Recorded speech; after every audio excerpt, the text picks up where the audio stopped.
Македонија се рангира како земја со една од повисоките стапки за пушење, меѓутоа фактот што нас не загрижува и нашите анализи што покажуваат е дека младите во Македонија им покажуваат сериозна стапка на пушење.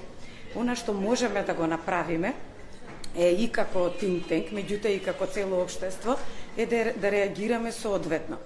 Прво, на младите под 18 години, анализите ни покажуваат дека не им се забранува продажба при продавање, значи треба поголема да се почитува законската регулатива.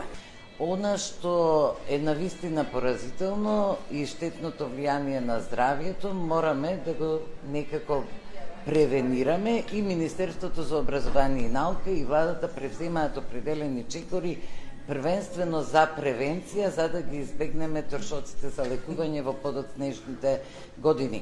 Она што го правиме во образованието, кое всушност е најдобар начин за превенција и избегнување на злоупотребата на штетните материи, е дека во основното и во средното образование во различни предмети се присутни теми за здравствена писменост.